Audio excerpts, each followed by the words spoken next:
अऊज़ु बिल्लाहि मिनश्शैतानिर्रजीम बिस्मिल्लाहिर्रहमानिर्रहीम अल्हम्दु लिअहलिही वस्सलातु वस्सलामु अला अहलिहा अम्मा बअदु फ़क़द क़ाल अमीरुल मुअमिनीन अली इब्न अबी तालिब मिन अफ़ज़लिल बिर्रि बिर्रुल यतीम। माह मुबारक रमज़ान जो महीनो आहे, खुदावंद मुतआल अमां सभिनी जूं इताअतूं रोज़ा नमाज़ूं पंहिंजी बारगाह अक़दस में क़बूल फ़रमाए। माह मुबारक रमज़ान खे अहिड़े महीने जो बि नालो ॾिनो वियो आहे जंहिंमें इंसान सिला रहमी कंदो आहे पंहिंजनि मिटनि माइटनि सां।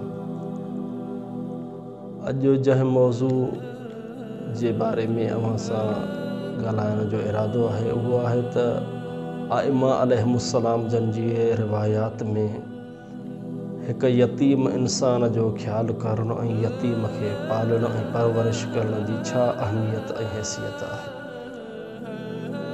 अमीर कलाम अली इब्न अबी तालिब अलैहिस्सलाम जन जो फरमान, जिन में अमीरुल मोमिनीन फरमाइनि था त मिन अफ़ज़लिल बिर्रि बिर्रुल यतीम, सभ खां भली नेकी ऐं सभ खां अफ़ज़ल तरीन नेकी हीअ आहे त इंसान हिकिड़े यतीम सां नेकी करे।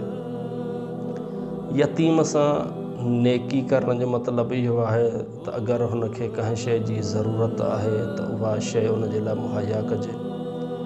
अगरि हुन ते काई मुसीबत आहे त उन मुसीबत में हुन जो बाह बेली थिजे।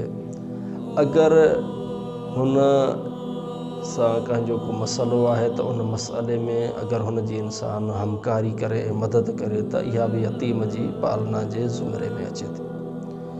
रिवायात आइम्मा मासूमीन अलैहिमुस्सलाम में मुख़्तलिफ़ फ़ज़ीलतूं उन इंसान जूं पेश कयूं वयूं आहिनि जेको यतीम जी परवरिश करे थो, जिन में पैगम्बर अकरम सल्लल्लाहु अलैहि वआलिहि वसल्लम जन फरमाइनि था त अना व काफ़िलुल यतीमे कहातैन फ़िल जन्नति इज़ा इत्तक़ल्लाह।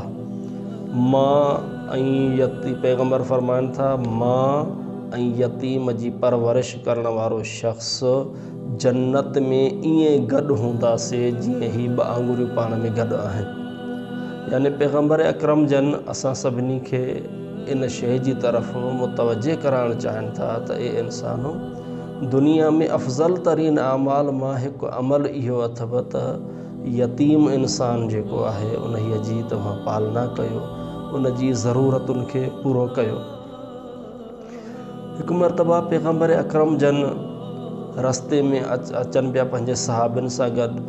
ॾिसनि था त कुझु ॿार आहिनि जेकी रांदि खेॾी रहिया आहिनि, लेकिन उन्हनि मां हिकिड़ो ॿारु अहिड़ो आहे जेको कोने में बीठो आहे, जेको कुंड में बीठो आहे, जंहिंसां केरु खेॾण जे लाइ तयारु न आहे।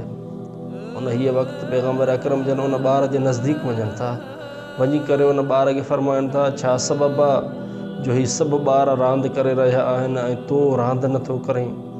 उन हीअ वक़्तु उहो ॿारु चए थो या रसूल अल्लाह, असुल में मां हिकु यतीम आहियां जंहिंजो वालिद न आहे, जंहिंजी वालिदा न आहे, ऐं ही जेकी अरब जा ॿार आहिनि इहे मूं यतीम सां खेॾणु नथा चाहिनि।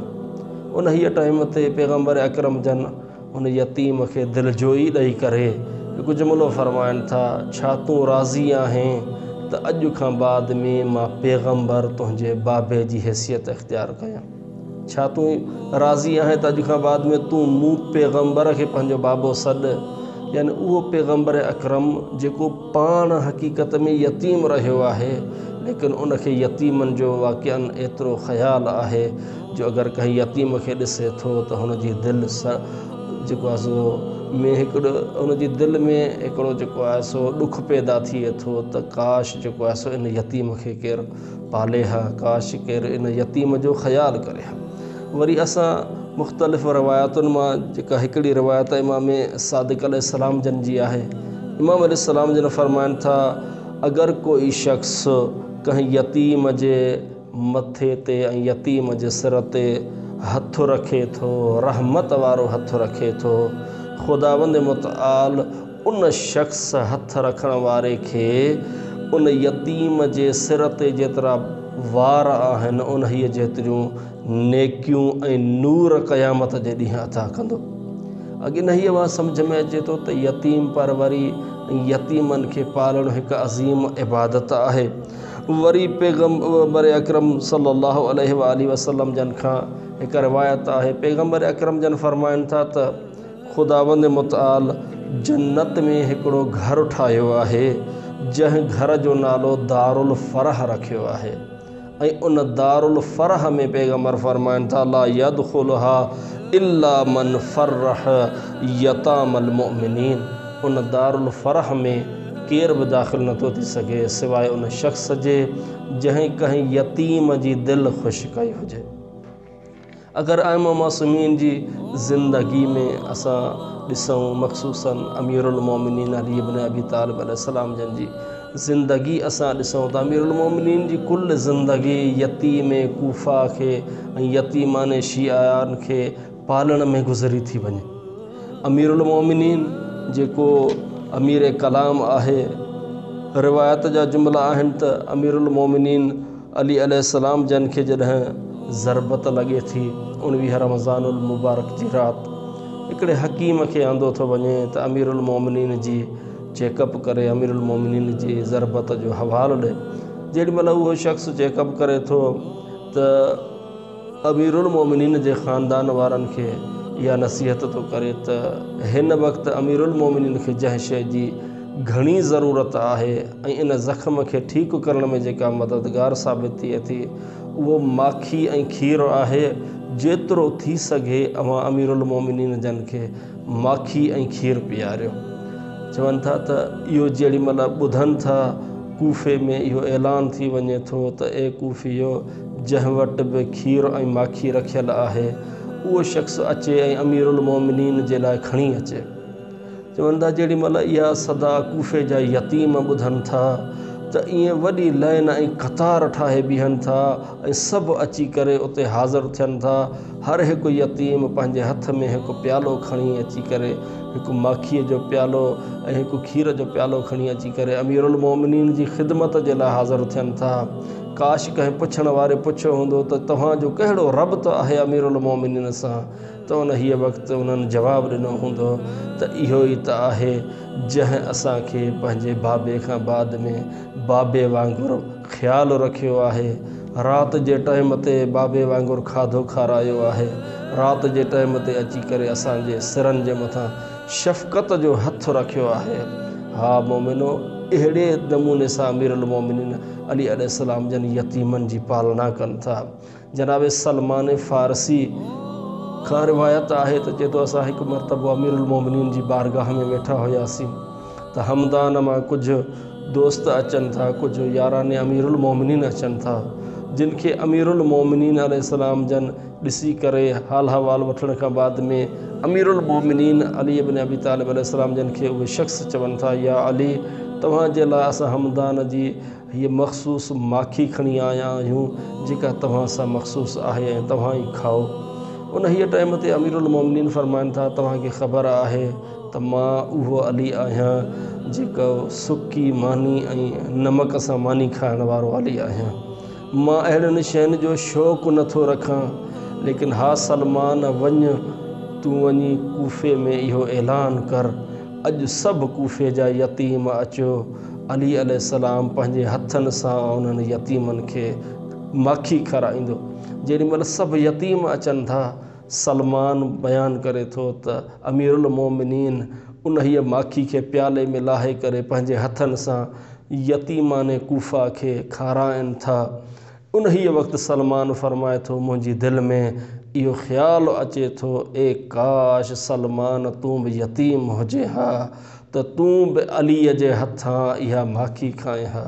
त असां आइमा मासूमीन अलैहिस्सलाम जन जी अगरि ज़िंदगी में ॾिसूं था त अहिड़े तरीक़े सां आइमा मासूमीन अलैहिस्सलाम जन यतीमनि जी पालना कई आहे।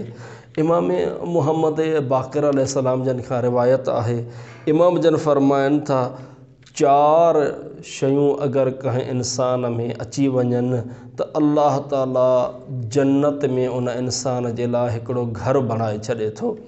जिन मां हिकिड़ी शइ इहा आहे त मन आवल यतीम, जेको यतीम जी पालना करे थो, जेको हिकु यतीम इंसान जे सर ते शफ़क़त जो हथ रखे थो, यतीमनि सां नेकी करे थो, त उन हीअ शख़्स जो लाइ अल्लाह ताला जन्नत में घर ठाहे थो। वरहम ज़ईफ़, जेको शख़्स कमज़ोर ऐं नातवान इंसाननि ते रहम करे थो, इमाम फरमाइनि था उन जे लाइ बि अल्लाह ताला जन्नत में घर ठाहे थो। व अशफ़क़ अला वालिदैहि, ऐं जेको पंहिंजे वालिदैन सां शफ़क़त करे थो, पंहिंजे वालिदैन जी ख़िदमत करे थो ऐं पंहिंजे वालिदैन खे सां नेकी करे थो, इमाम फरमाइनि था अल्लाह ताला उन हीअ जे लाइ बि जन्नत में हिकिड़ो घर ठाहे थो। ऐं आख़िर में इमाम फरमाइनि था वरफ़िक़ बि ममलूकिही, ऐं जेको पंहिंजे पालण वारनि, पंहिंजे ख़ानदान वारनि ऐं पंहिंजे ममलूकनि सां जेकी हुन जे हेठां परवरिश थियनि था, उन्हनि सां जेको मुराफ़क़त करे थो, उन्हनि सां जेको नरमी इख़्तियार करे थो, अल्लाह ताला उन शख़्स जे लाइ जन्नत में घर ठाहे थो।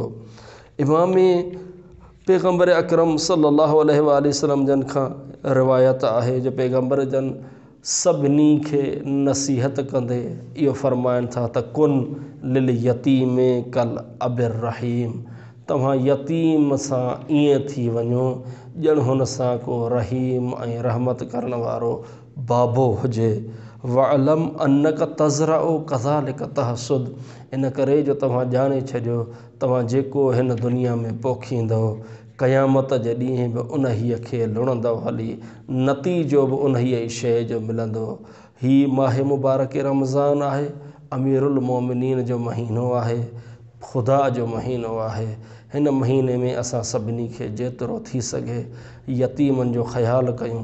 अगरि हुननि खे कपिड़ा न आहिनि त ईद ते हुननि खे कपिड़ा वठी ॾिजनि, अगरि हुननि वटि ईद जी ख़र्ची न आहे त ईद ते हुननि खे ख़र्ची ॾेई करे पंहिंजो पाण खे अमीरुल मोमिनीन जो सचो सिपाही साबित थियण जी तौफ़ीक़ अल्लाह खां घुरऊं।